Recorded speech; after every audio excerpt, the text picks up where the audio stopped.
ఎందుకు దేవుని సన్నిధిలో మనం స్టేబుల్గా ఉండలేకపోతున్నాము? మనం ఆధ్యాత్మికంగా దేవునిలో ఎందుకు ఎక్కువగా అభివృద్ధి చెందలేకపోతున్నాం? ఎందుకు ఆధ్యాత్మికంగా మనం గ్రోత్ కాలేకపోతున్నాము అనేటువంటిది చూసుకున్నట్లయితే, ఈరోజు మొట్టమొదటిదిగా వరల్డ్లీ క్రేవింగ్స్, ప్రాపంచిక కోరికలు అని తీసుకున్నట్లయితే ఈ లోకరీత్యా ఆలోచనలు, ఈ లోకరీత్యా తలంపులు, ఈ లోకరీత్యా జీవిస్తున్నట్లయితే మనము ఆత్మీయంగా బలపడలేము. వరల్డ్లీ గ్రేవింగ్స్ అంటే ప్రాపంచిక కోరికలు, అంటే ఈ లోకరీత్యా కోరికలు, ఈ లోకరీత్యా అలవాట్లు, ఈ లోకరీత్యా తలంపులు, ఈ లోకరీత్యా ఆలోచనలు, ఈ లోకరీత్యా ప్రవర్తనలు నీలో ఉన్నట్లయితే నీవు ఆత్మీయంగా ఎదగలేవు అని నేను ఒకటి తీసుకున్నానండి. వరల్డ్లీ గ్రేవింగ్స్ అంటే ప్రాపంచిక కోరికలు, అంటే ఆధ్యాత్మిక కోరికలు కాకుండా ఈ లోకరీత్యా కోరికలు నువ్వు కలిగి ఉన్నట్లయితే నువ్వు ఆత్మీయంగా ఎదగలేవు ఖచ్చితంగా. ఏమిటి ఈ లోకరీత్యా కోరికలు? ధనాశ, నేత్రాశ, జీవపు డంబము, ఈ లోకరీత్యా స్నేహితులు, ఈ లోకరీత్యా అలవాట్లు, వ్యసనాలు, ఇవన్నీ నీలో ఉన్నట్లయితే నువ్వు స్పిరిచువల్గా నువ్వు ఎదగలేవు. కాబట్టి ఎప్పుడైతే నీ జీవితంలో ఈ ప్రపంచిక ఆధ్యాత్మికంగా ఎదగాలంటే ఈ లోకరీత్యా కోరికలు ఏవైతే ఉంటాయో వాటి అన్నిటి నుంచి నువ్వు ఓవర్కమ్ కావాలి, వాటి అన్నిటిని నువ్వు బైండ్ చేయాలి. అప్పుడు నువ్వు స్పిరిచువల్గా నువ్వు ఎదగడానికి అవకాశం ఉంటుంది. రెండిట్లో నువ్వు ఉండడానికి వీలు లేదు.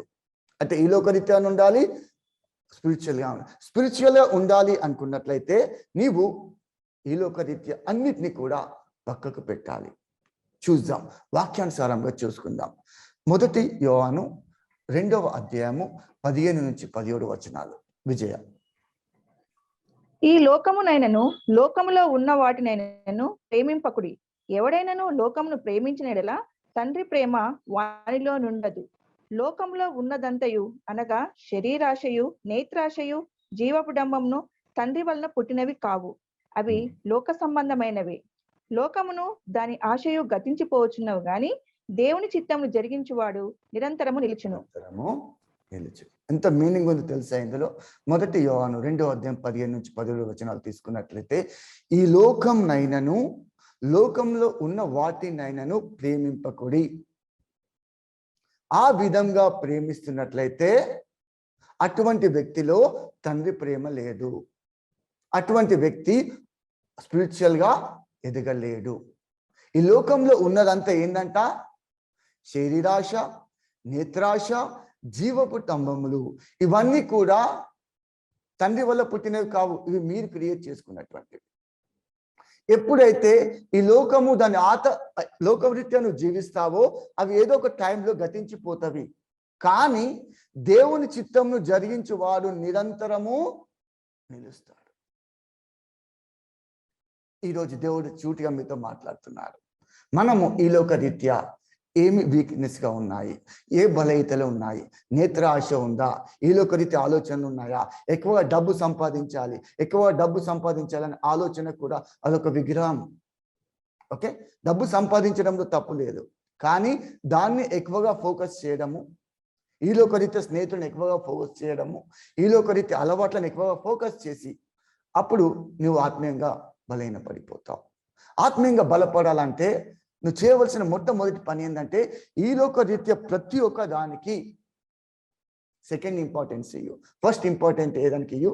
దేవునికి ఇంపార్టెంట్ ఇయ్యు. అప్పుడు నీ జీవితంలో దేవుడు అద్భుత కార్యాలు చేస్తాడు. నువ్వు ఆత్మీయంగా ఎదగడానికి అవకాశం ఉంటుంది. క్లియర్ వాక్యం ఏమని చదివిస్తుంది?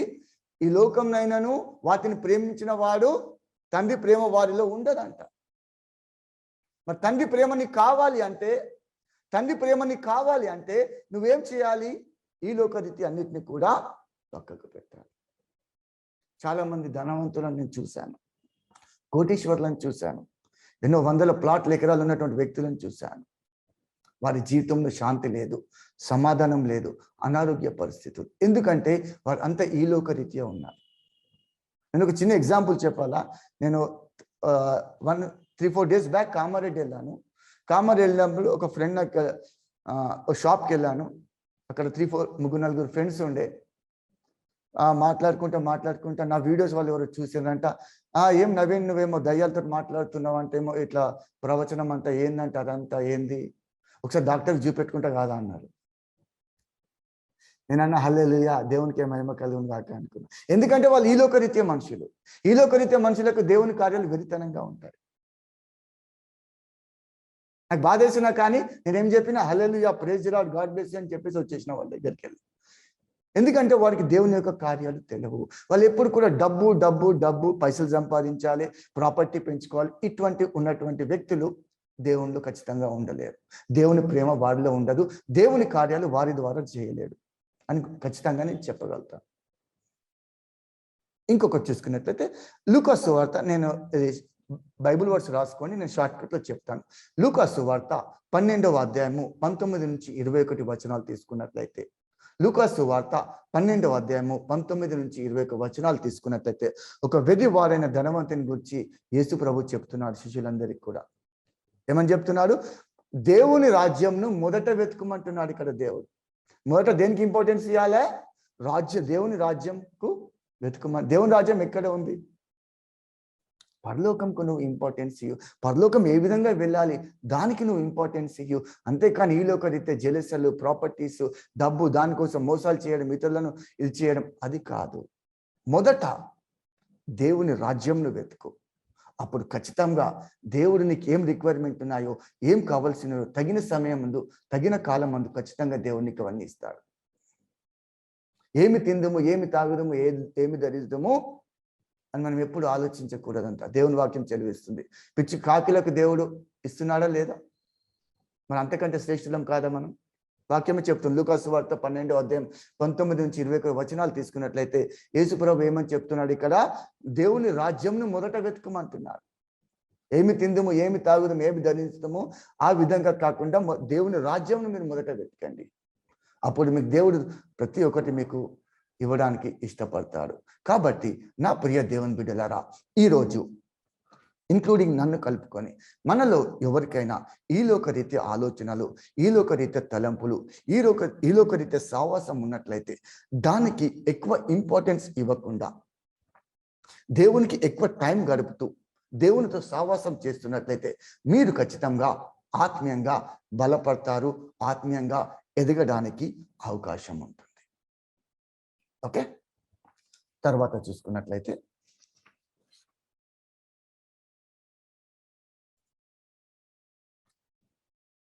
Depending on once own strength, depending on once own strength, వారి సొంత బలముపై ఆధారపడి ఉండడం. నా ప్రియ దేవుని బిడ్డలారా, నువ్వు దేవునితో సావాసం చేస్తున్నట్లయితే కంప్లీట్ గా నువ్వు దేవునికి సరెండర్ కావాలి.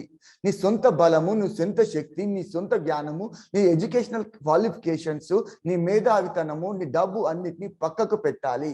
కంప్లీట్ గా దేవుని శక్తి మీద నువ్వు ఆధారపడాలి. అప్పుడు మాత్రమే నువ్వు ఆత్మీయంగా బలపడతావు.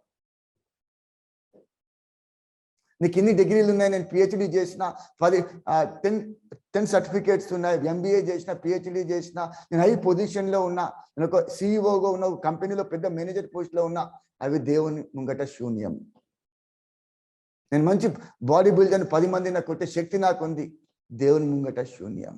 ఏమంటున్నాడు? నువ్వు ఆత్మీయంగా బలపడాలి అంటే ఏం చేయాలంటే నీ సొంత బలముపై ఆధారపడకుండా దేవుని శక్తి మీద ఆధారపడు.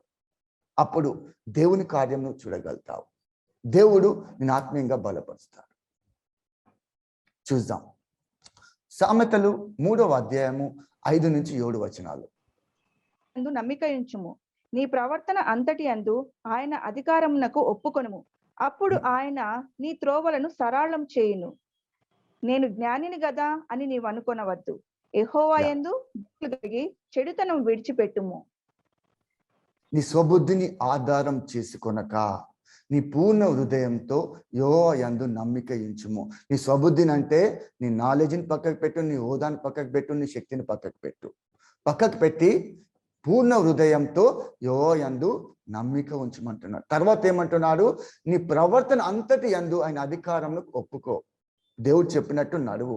అప్పుడు తగిన సమయం అందు నీ యొక్క త్రోవలన్నిటిని కూడా సరళం చేస్తాడు. కొన్నిసార్లు నీ శక్తితో ఎంత చేసినా ఏది కాదు. నీకు చాలా ఇంటెలిజెంట్ పర్సన్, నువ్వు చాలా మేధావి, చాలా కమ్యూనికేషన్స్ ఉన్నాయి, చాలా డబ్బు ఉంది, చాలా పలుకుబడి ఉంది, కానీ నువ్వు ఒక కార్యం చేయాలనుకుంటున్నావు కానీ అది కాదు నీ వల్ల. ఎందుకంటే అక్కడ దేవుని ఇన్వాల్వ్మెంట్ కావాలి. ఎప్పుడైతే నీ ఓన్ స్ట్రెంగ్త్తో ఆధారపడతావో కార్యాలు చూడలేవు. కానీ దేవుని మీద ఆధారపడి, దేవుని శక్తి మీద ఆధారపడతావో నీ జీవితంలో సక్సెస్ చూస్తావు, అభివృద్ధి చేస్తావు. అభివృద్ధిని చూడడం జరుగుతుంది. నేను జ్ఞానిని కదా అని నువ్వు అనుకునవద్దు. చాలా మంది ఏం చెప్తారు? ఐఎమ్ షార్ప్, ఇంటెలిజెంట్, నాకు చాలా మెమొరీ ఉంది అంటారు. కానీ ఇక్కడ ఏమంటారు? నేను జ్ఞానిని కదా అని నువ్వు అనుకునవద్దు. యెహోవా యందు భయభక్తులు కలిగి చెడుతనంను విడిచిపెట్టు. నా ప్రియ దేవుని బిడ్డలారా, ఈరోజు మీరు ఆత్మీయంగా బలపడాలనుకుంటున్నారా? మీ శక్తిని, మీ నాలెడ్జ్ను అన్నిటినీ పక్కకు పెట్టండి. దేవుని శక్తి మీద ఆధారపడండి. దేవుని స్వరంను వినండి. దేవుడు ఏం గైడెన్స్ ఇస్తాడో దాని ప్రకారం మీరు వెళ్ళండి. అప్పుడు మీరు ఆత్మీయంగా బలపడతారు. మీరు దేవుని కార్యాలు మీరు చూడడానికి అవకాశం ఉంటుంది. ఒక చిన్న ఉదాహరణ కూడా తీసుకుందామండి. ఇక్కడ ఉజ్జా అనేటువంటి ఒక వ్యక్తి ఉన్నాడు. 2 Samuel 6th chapter 6th to 7th verse తీసుకున్నట్లయితే, చదవకండి, నేను దీన్ని చెప్తాను. 2 Samuel 6th chapter 6th and 7th verse తీసుకున్నట్లయితే, ఇక్కడ ఉజ్జా ఎవరని చెప్పుకున్నట్లయితే, ఇక్కడ అభినదాబు అనే వ్యక్తి దగ్గర 20 సంవత్సరాలు మందసం ఉంటుందండి. ఆ మందసం అభినదాబు గురంలో ఉండడం వల్ల ఆ గురము ప్లస్ ఆ ప్రాంతం అంతా కూడా చాలా బ్లెస్ అవుతుంది. అది గమనించిన దావీదు ఏం చేస్తాడు? ఆ అభినదాబును ఇంటి నుంచి ఆ మందసాన్ని తీసుకుని రమ్మని, యెరూషలేముకు తీసుకురమ్మని చెప్తాడు. ఎందుకంటే ఆ మందసం యెరూషలేంలో ఉంటే యెరూషలేం ప్రజలందరికీ కూడా బ్లెస్ అవుతారని దావీదు అభినదాబుకు చెప్తాడు. అప్పుడు అభినదాబుకి 2 కుమారులు, అందులో ఒక కుమారుడు ఉజ్జా. వాళ్ళు ఏం చేస్తారంటే ఆ మందసమును కొత్త రథం మీద తీసుకొని ఉజ్జా, అభినదాబు కుమారులు 2 తీసుకొని వెళ్తుంటారు. తీసుకొని వెళ్తున్నప్పుడు కాలు స్లిప్ అయి ఆ మందసము కింద పడిపోతుంటది. కింద పడిపోతున్నప్పుడు ఉజ్జా ఏం చేస్తాడంటే అది పడిపోతుంది కదా అని పట్టుకోవడానికి వెళ్తాడు. పట్టుకోవడానికి వెళ్ళడానికి ఇమ్మీడియట్లీ దేవునికి ఉగ్రత వచ్చి అక్కడే చనిపోతాడు. ఎవరు చనిపోతారు అక్కడ? ఉజ్జా చనిపోతాడు. ఎందుకు చనిపోయాడు చెప్పగలుగుతారా? దేవుని మందసంను ఎవరు మోయాలి? యాజకులు మోయాలి. దేవుని మందసం ఎవరు మోయాలి? యాజకులు మోయాలి. ఆ విధంగా యాజకులు మోయకుండా ఇక్కడ ఉజ్జా ఏం చేసిండు? పాపం అతని ఇంటెన్షన్ ఏమో గుడ్, కానీ ఆ మందసం ఎవరు మోయాలి? యాజకులు మోయాలి. యాజకులు మోయకుండా ఉజ్జా ఏం చేసిండు? తన సొంత శక్తిని ఆధారం చేసుకొని తీసుకొని పోవడానికి ప్రయత్నం చేస్తాడు. అది పడిపోతుంది కదా అని పట్టుకోవడానికి వెళ్తాడు. అప్పుడు దేవుని ఉగ్రత అతని మీదకి వచ్చి ఇమ్మీడియట్లీ ఆన్ ది స్పాట్ చనిపోతాడు ఈ ఉజ్జా.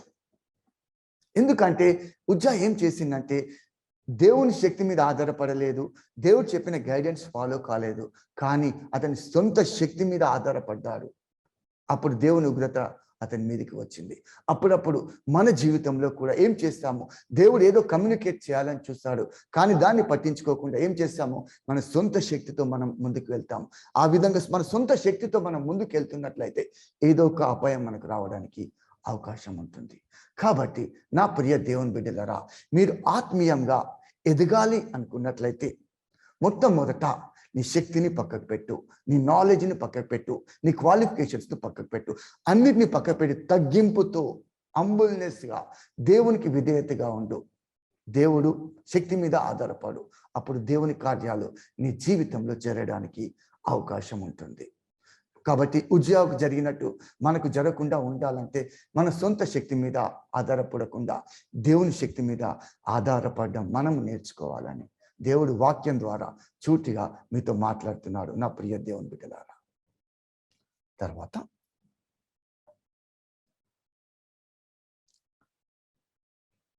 చదివినారు కదా విజయ, సెకండరీ అయిపోయింది. ఓకే. తర్వాత గర్వము, పక్షపాతము, హోదా, ప్రైడ్, ప్రిజడైజ్, స్టేటస్, ఇవి మనలో ఉన్నట్లయితే ఆత్మీయంగా ఖచ్చితంగా ఎదగలేం. ఆత్మీయంగా ఖచ్చితంగా ఎదగలేము. మనం ఆత్మీయంగా ఎదగాలి అంటే మనలో గర్వం ఉండడానికి వీల్లేదు, పక్షపాతం ఉండడానికి వీల్లేదు, హోదా స్టేటస్ అనేటువంటిది మనలో ఉండడానికి వీల్లేదు. ఇవి ఉన్నట్లయితే నువ్వు ఖచ్చితంగా ఆత్మీయంగా ఎదగలేవు అని నేను ఖచ్చితంగా చెప్తాను. మన వాక్యానుసారంగా చూసుకుందాం.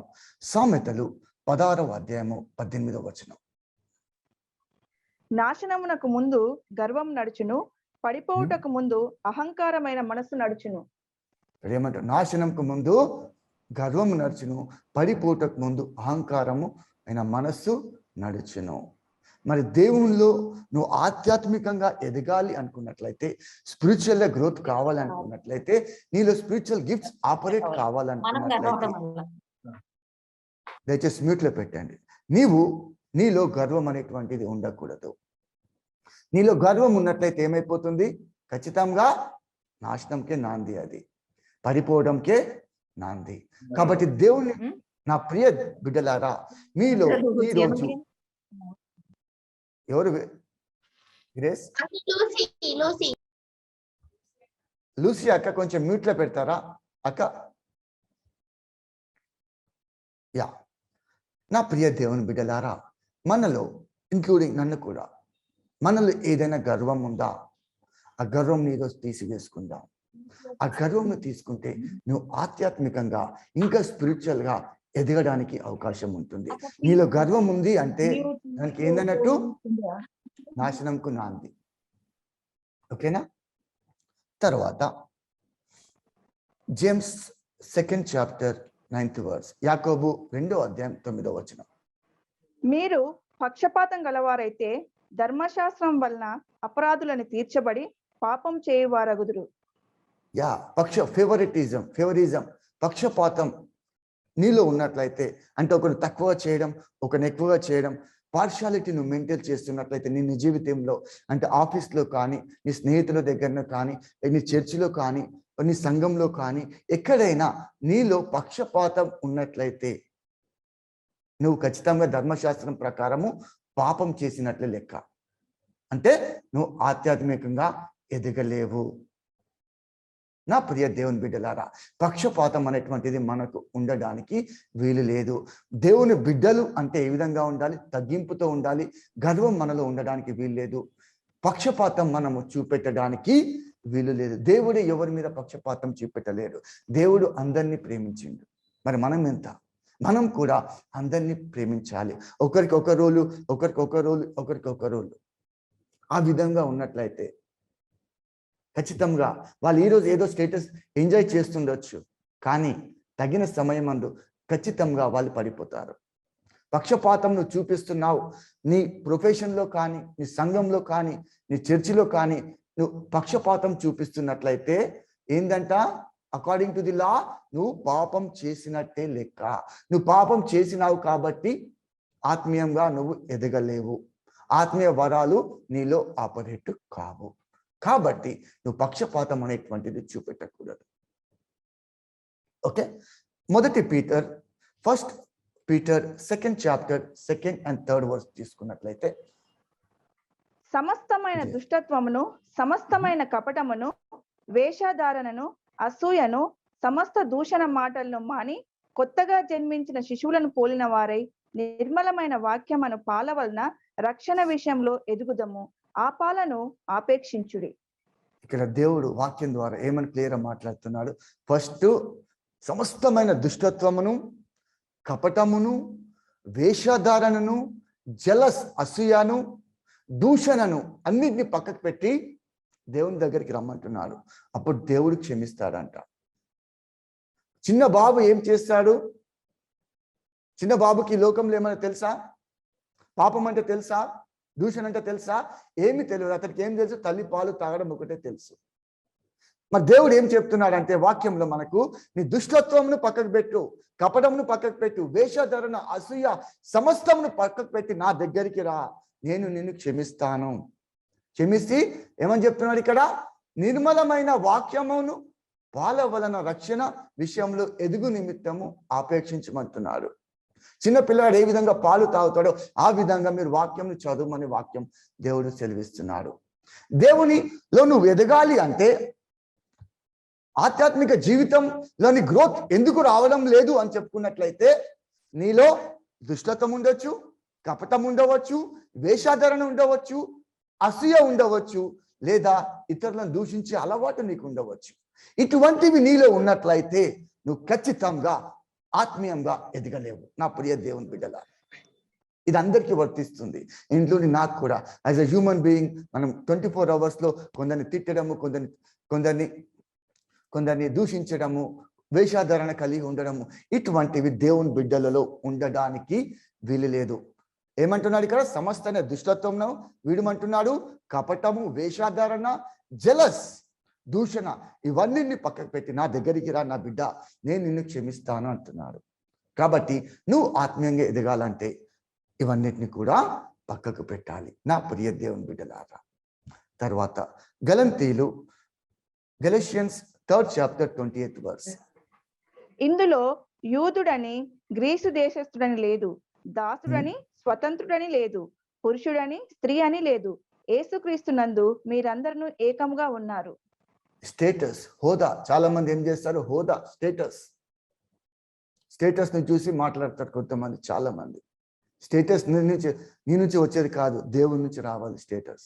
హోదా అనేటువంటిది ఎవరు ఇవ్వాలి? నీకు దేవుడు ఇవ్వాలి.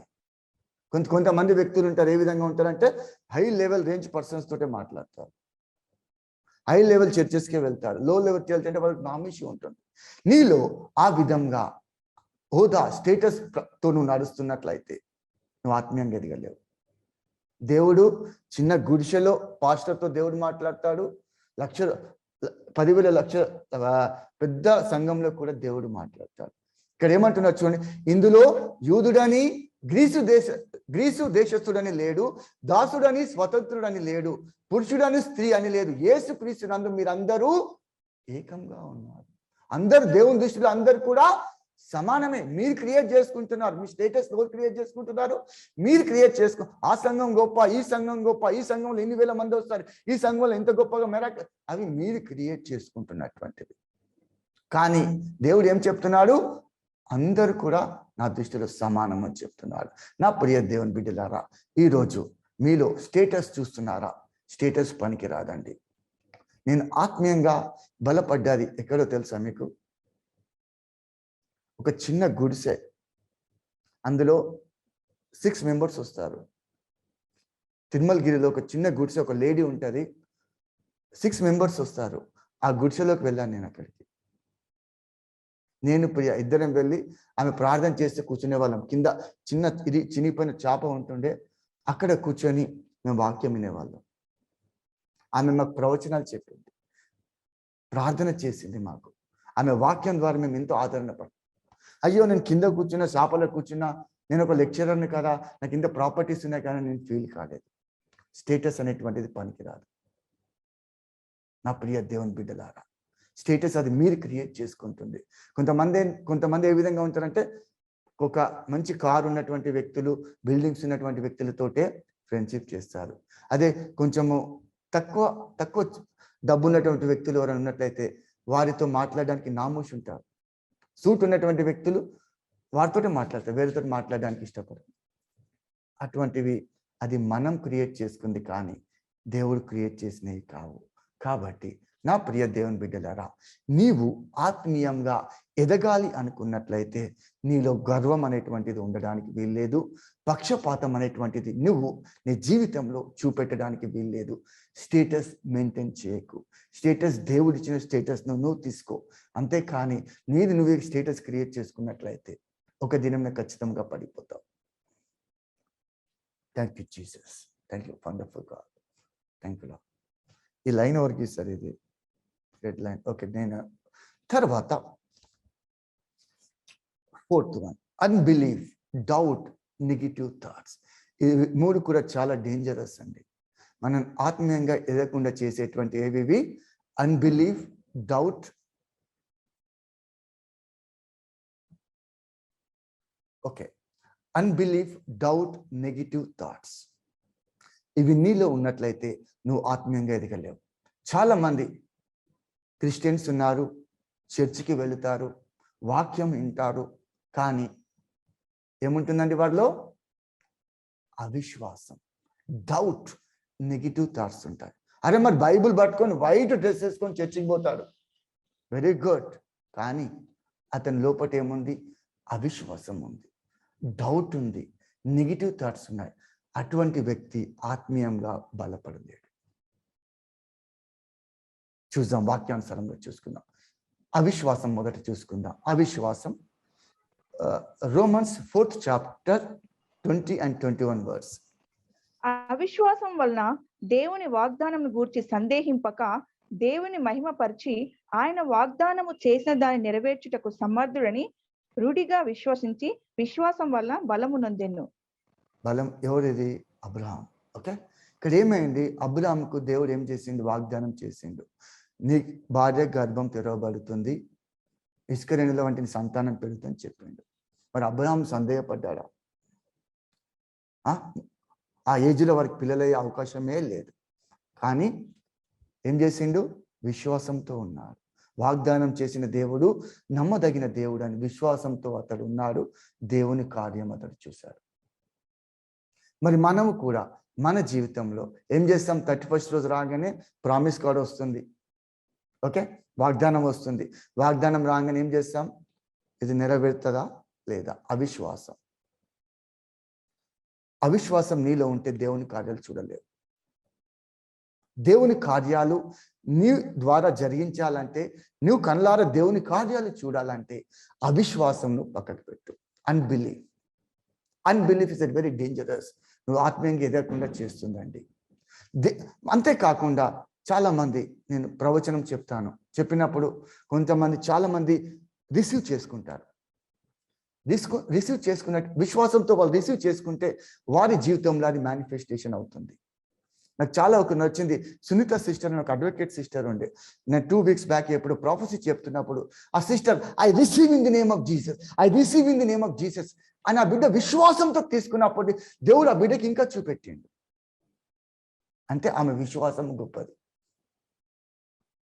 ఇంకా కొంతమంది ఉంటారు, నేను ప్రవచనం చెప్తే వాళ్ళు ఇట్లనే చూస్తుంటారు, అంటే నాకు ప్రవచనం ఆగిపోతుంది, వచ్చేది కూడా దేవుడు చూపెట్టాడు. ఎందుకంటే వాళ్ళ దగ్గర రిసీవింగ్ లేదు. ఓకే, నీలో ప్రవచనము మరి ప్రవచనం కొందరికి నెరవేరుతుంది, కొందరికి నెరవేరడం లేదు. కొందరికి స్వస్థత జరుగుతుంది, కొందరికి స్వస్థత జరగడం లేదు. ఎందుకు? నా తప్ప? దేవుని తప్ప? కాదు, నీలో అవిశ్వాసం ఉంది. మరి నేను ఒక వ్యక్తికి ప్రవచనం చెప్పాను, బ్రదర్ నీకు ఇన్ని డేస్ లోపల ఇది అవుతుంది అని. అతనిలో సందేహం, అతనిలో అవిశ్వాసం ఉంటే దేవుని కార్యం జరగదు. కొన్నిసార్లు నా విశ్వాసం ద్వారా జరుగుతుంది, కానీ కొన్నిసార్లు జరగకపోవచ్చు. కాబట్టి నేను ప్రవచనం చెప్పగానే, బ్రదర్ మీరు 21 days అని చెప్పారు, జరగలేదంటే నీలో నెగిటివ్ ఉంటే నేనేం చేయలేను. విశ్వాసంతో ఉండు. ఆ బ్రదర్ ప్రార్థన చేసిండు, దేవుడు ఆ బ్రదర్ ద్వారా మాట్లాడిండు, 21 days అని చెప్పాడు, కాబట్టి ఖచ్చితంగా నేను పొందుకుంటాను అని విశ్వాసంతో ఉండు. దేవుని కార్యం నీలో మేనిఫెస్ట్ అవుతుంది. ఓకే, నువ్వు ఆత్మీయంగా ఎదగాలంటే విశ్వాసంతో నువ్వు ముందుకు వెళ్ళాలి. దేవుని మహిమపరచు, ఆయన వాగ్దానం చేసిన దానిని నెరవేర్చుటకు సమర్థుడైన ఆయన ఏదైనా వాగ్దానం నీకు ఇచ్చాడా, అది ఖచ్చితంగా నెరవేరుతుంది. కొంచెం వెనక ముందు నువ్వు టైం పెట్టకు దేవునికి, దేవుని టైం ప్రకారం అది జరుగుతుంది. నేను ఒక ప్రవక్తను అవుతానని, దేవుడు నన్ను వాడుకుంటానని 10 years బ్యాక్ ఒక ప్రాపర్టీస్ చెప్పింది నాకు. మరి 10 years నేను విసుకున్నానా? ఏమైంది దేవా, చెప్పినవు ఇంకా అవుతలేదు అన్నానా? దేవా నీ చిత్తం, నీ ప్రణాళిక, నీ టైం ప్రకారం నన్ను నీ సేవలో వాడుకో.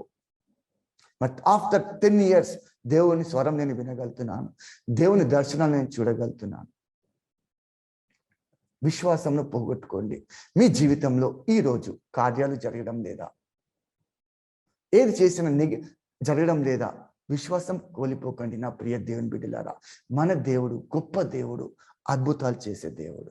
దేవుడు ఫస్ట్ చూసేది నీ హృదయం చూస్తాడు, తర్వాత నీ విశ్వాసం ఏ లెవెల్లో ఉందో చూస్తాడు. ఓకే, నువ్వు ఆత్మీయంగా ఎదగాలంటే నీలో విశ్వాసం అనేటువంటిది ఖచ్చితంగా ఉండాలి. తర్వాత విశ్వాసం, అవిశ్వాసం ఎవరు చెప్పుకోవచ్చు? ఎగ్జాంపుల్ తోమా ఇస్ ఎ గుడ్ ఎగ్జాంపుల్. తోమా యేసు ప్రభు చనిపోయి తిరిగి లేచినప్పుడు శిష్యులందరూ చూసి వస్తారు కదా, చూసి వచ్చి తోమాకు చెప్తే తోమా అంటాడు నేను నమ్మను, ఆ యేసుప్రభు చేయిలో నేను చేయబెట్టి చూస్తేనే నమ్ముతా అని చెప్తాడు. అంటే అవిశ్వాసం. అది యేసుప్రభుకు తెలుస్తుందా లేదా? కాబట్టి నీలో అవిశ్వాసంను తీసివేయండి. ఈరోజు ఏ యాంగిల్లోనైనా మీ కుటుంబంలో కానీ ఏదైనా కార్యం జరగడం లేదా, అవిశ్వాసం తీసివేయండి. అవిశ్వాసం నీలో ఉందంటే నీ శరీరంలో పాయిజన్ ఉన్నట్టే. కాబట్టి విశ్వాసంతో ముందుకు వెళ్ళండి. దేవుడు ఏదైతే వాగ్దానం ఇచ్చిందో దాన్ని పట్టుకొని ప్రార్థన చేయండి. తగిన కాలం మందు ఖచ్చితంగా దేవుడు నీకు ఆ వాగ్దానంను నెరవేరుస్తాడు. ఓకే. తర్వాత సందేహం, డౌట్. చాలా మందికి డౌట్స్ ఉంటాయి. డౌట్ తోటే ఆత్మీయంగా ఎదగలేరు. ఆ బ్రదరు ఇట్లా ప్రాఫెసీ చెప్పిండు, నెరవేరుతుందా నెరవేరదా? డౌట్. ఆ పాస్టర్ ఇట్లా చెప్పిండు, ఇది కరెక్టా కాదా? డౌట్. ఎప్పుడైతే నీలో డౌట్ ఉంటుందో నీకు స్పిరిచువల్ గిఫ్ట్స్ ఆపరేట్ కావు, నువ్వు దేవుని స్వరం వినలేవు. చూద్దాం వాక్యానుసారంగా. James 1st chapter 6th verse. అయితే అతడు ఏమాత్రమును సందేహింపక విశ్వాసంతో అడగవలెను. సందేహించువాడు గాలి చేత రేపబడి ఎగిరిపడు సముద్ర తరంగంను పోలియుండును. ఇక్కడ ఏమంటున్నాడంట? డౌట్ ఉంటే ఏ విధంగా ఉంటాడంట? అయితే అతడు ఏమాత్రమును సందేహింపక విశ్వాసంతో అడగవలెను. నువ్వు దేవుణ్ణి ఏదైనా అడుగుతున్నావా? అప్పుడు అడిగేటప్పుడు ఏ విధంగా ఉండాలి? నువ్వు సిద్ధపడాలి. విశ్వాసం ఉండాలి, నీలో డౌట్ ఉండదు. ఈ రెండు నీలో లేకుండా ఓపెన్ హార్టెడ్గా దేవుని నువ్వు అడిగినట్లయితే దేవుని జీవితంలో కార్యం చేస్తాడు. సింపుల్. దానికి 100 kg బరువు మోపవలసిన అవసరం లేదు. 5 గంటలు నువ్వు బైబిల్ చదవాల్సిన అవసరం లేదు. దేవుని కార్యం నీ జీవితంలో జరగాలంటే యేసు ప్రభువే నిజమైన రక్షకుడు నువ్వు అంగీకరించాలి. ఆ తర్వాత విశ్వాసముతో సందేహింపక దేవుని నువ్వు అడగాలి. అప్పుడు దేవుని కార్యాలు నీ జీవితంలో జరుగుతాయి. ఆ విధంగా అడగలేకపోతే ఏమైపోతుందంట? నీలో సందేహము, అవిశ్వాసంతో అడిగితే ఏమైతుందంట? సముద్రంలో అలలు ఇట్లా వస్తాయి, ఇట్లా వెళ్ళిపోతాయి. ఆ విధంగా ఉంటుంది నీ పరిస్థితి. ఇట్లా సముద్రంలో అలలు ఇట్లా వచ్చాయి, అవుతాయి, అక్కడ ఆగిపో, మళ్ళీ కిందికి వస్తాయి, మళ్ళీ వస్తాయి, మళ్ళీ పోతాయి. మరి నీ జీవితంలో డౌట్, అవిశ్వాసము, సందేహం ఉన్నట్లయితే నీ జీవితం కూడా సముద్రం తరంగాల్లాగా ఈ విధంగా అప్ అండ్ డౌన్ ఉంటుంది. కాబట్టి నా ప్రియ దేవుని బిడ్డలారా, ఐ ఎంకరేజ్ యూ ఎవ్రీవన్. మీలో ఈరోజు దేవుని కార్యాల విషయంలో, ప్రవచనాల విషయంలో, అద్భుతాల విషయంలో మీకు ఏదైనా అవిశ్వాసం ఉందా, డౌట్ ఉందా, వాటిని తీసివేయండి, పక్కకు పడేసేయండి. దేవుని కార్యాలు మీ జీవితంలో మేనిఫెస్టేషన్ అవుతాయి. ఇంకొక ఎగ్జాంపుల్ చెప్తానండి దీనికి సంబంధించి. జకరియా, ఎలిజబెత్, దానికి సంబంధించి తీసుకున్నాను. లూకా సువార్త 1వ అధ్యాయం 8 నుంచి 20 వచనాలు తీసుకున్నట్లయితే చదవకండి, నేను చెప్తాను. జకరియా, ఎలిజబెత్ వారికి పిల్లలు లేరండి. జకరియా, ఎలిజబెత్ చాలా వృద్ధాప్యంలోకి వస్తారు, వారికి పిల్లలు లేరు. అటువంటి సందర్భంలో దేవుడు గాబ్రియల్ దూతను పంపి ఏం చెప్తాడు? జకరియా, నీ భార్య గర్భం ధరిస్తుంది అని చెప్తాడు. అప్పుడు ఏం చేస్తాడు? అతనికి డౌట్. ఈ వయసులో, ఈ వృద్ధాప్యంలో నాకు సంతానం కలుగుతారా నా భార్య కానీ డౌట్ వస్తుంది. అప్పుడు గాబ్రియల్ దూత ఏం చేస్తుందంటే అతన్ని మూగవాణిగా చేసేస్తుంది. ఎవరిని? జకరియాను మాట్లాడకుండా మూగవాణిగా చేసి వెళ్ళిపోతుంది గాబ్రియల్ దూత. జకరియా ఎవరండి? యాజకుడు. అయినా అతడు మూగవాడిగా ఉండి యాజక పని చేస్తూ ఉంటాడు. కొన్ని రోజుల తర్వాత అతడు ఇంటికి వెళ్ళగానే ఎలిజబెత్ గర్భం ధరిస్తుంది. మరి ఎవరిది నెరవేరింది? దేవుడు ఏదైతే వాగ్దానం చేసిందో అది నెరవేరిందా లేదా? ఎవరు డౌట్ తిన్నారు ఇక్కడ? జకరియా డౌట్ తిన్నాడు. మేము వృద్ధాప్యంలోకి వచ్చినాము, సైంటిఫికల్గా మాకు పిల్లలు పుట్టే అవకాశమే లేదు. కానీ గాబ్రియల్ దూత ఏం చెప్పింది? నీ భార్య గర్భము తెరవబడుతుంది అని దేవుడు చెప్పమన్నాడు అని చెప్తే, నాకు ఏడికెళ్ళి అవుతారు, నాకు కాదు, ఓల్డ్ ఏజ్లో ఉన్నా అంటే అప్పుడు గాబ్రియల్ దూత ఏం చేస్తుంది? అతను నోరుని మూసేస్తుంది, మూగవాడైపోతాడు. మళ్ళీ కొన్ని రోజుల తర్వాత ఇంటికి రాగానే ఎలిజబెత్ గర్భం ధరిస్తుంది. దేవుని అద్భుతాలు ఈ విధంగా ఉంటాయి. ఓకే. నీలో సందేహం ఉన్నట్లయితే వాటిని పక్కకు పెట్టండి. అప్పుడు దేవుని కార్యాలు నువ్వు చూడగలుగుతావు. ఓకే. తర్వాత నెగిటివ్ థాట్స్. ఇది very this is very dangerous. Negative thoughts. కొంతమంది ఎప్పుడు ఏది మాట్లాడినా కానీ మనం మంచిగా మాట్లాడితే వాళ్ళు నెగిటివ్గా మాట్లాడతారు. ఇది మంచి అంటే వాళ్ళు చెడు అంటారు. ఈ నెగిటివ్ థాట్స్ ఉన్నటువంటి వ్యక్తుల్లో ఆత్మీయ ఎదుగుదల ఖచ్చితంగా ఉండదు. నెగిటివ్ పీపుల్ దగ్గర నీవు ఉన్నట్లయితే ఆత్మీయంగా ఎదగలేవు. నా ప్రియ దేవుని బిడ్డలారా, నువ్వు ఆత్మీయంగా ఎదగాలంటే నిన్ను ఎంకరేజ్ చేసే వ్యక్తుల దగ్గరికి వెళ్ళు. నేను ఆత్మీయంగా బలపరిచే వ్యక్తుల దగ్గరికి వెళ్ళు. ఎప్పుడైతే నువ్వు నెగిటివ్ పీపుల్ దగ్గరికి వెళ్తావో నువ్వు ఆత్మీయంగా జీరో అయిపోతావు. నీకున్నటువంటి గిఫ్ట్స్ కూడా ఆపరేట్ కావు. ఎందుకంటే వాళ్ళు నిన్ను డిస్టర్బ్ చేయడం జరుగుతుంది. కాబట్టి నెగిటివ్ థాట్స్ నీలో ఉంచుకోవడానికి వీల్లేదు. ఆ విధంగా చాలా మందికి ఈరోజు లైవ్లో ఉన్నారు. ఇందులో చాలా మందికి I'm seeing 7 members negative thoughts ఉన్నాయి. వాటిని దేవుడు తీసివేసి కుమని చెప్తున్నాడు. అప్పుడు దేవుని కార్యాలు విత్ ఇన్ 10 days లోపల మీ జీవితంలో మేనిఫెస్ట్ అవుతుంది. I don't know who is that person. రబోషికి అందరూ సుకో రమసికి అందరూ శుకోరబాసికి ఎవరో 7 మెంబర్స్ ఇక్కడ నెగిటివ్ థాట్స్ లో ఉన్నారు. ఈ లైవ్ లో వారు దేవుడు క్లియర్ వారితో సూటిగా చెప్తున్నాడు. ఆ నెగిటివ్ థాట్స్ ను వదిలిపెట్టమంటున్నాడు. విత్ ఇన్ 10 days లోపల దేవుడు మీ జీవితంలో అద్భుత కార్యం చేయడానికి సిద్ధంగా ఉన్నాడు. నా ప్రియ దేవుని బిడ్డలారా, వాక్యానుసారంగా చూసుకుందాం. యెషయా 55వ అధ్యాయము 7-8 వచనాలు. భక్తిహీనులు తమ మార్గమును విడవవలెను, దుష్టులు తమ తలంపులను మానవలెను.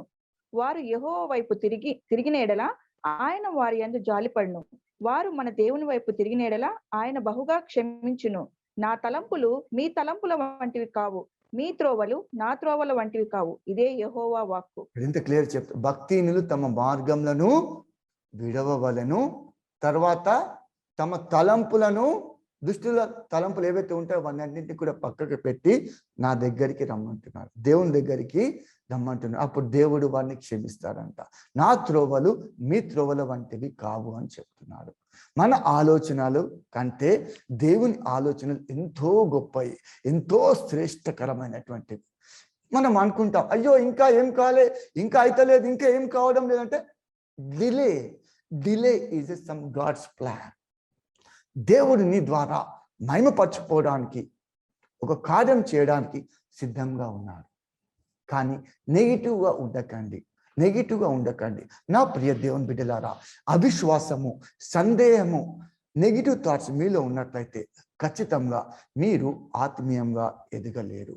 ఆత్మీయంగా ఎదగాలంటే మీలో విశ్వాసము ఉండాలి. డౌట్ అనేటువంటిది ఉండడానికి వీల్లేదు. Okay, I will close within 15 minutes.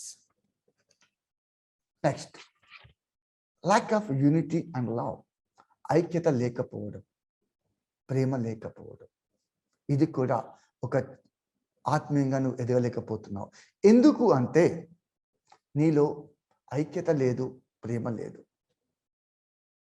నీలో ఐక్యత, ప్రేమ ఉంటేనే దేవుని కార్యాలు నీలో మేనిఫెస్ట్ అవుతాయి. ఆత్మీయంగా నువ్వు బలపడడానికి అవకాశం ఉంటుంది. ఐక్యత చాలా మంది నేను చూస్తున్నాను.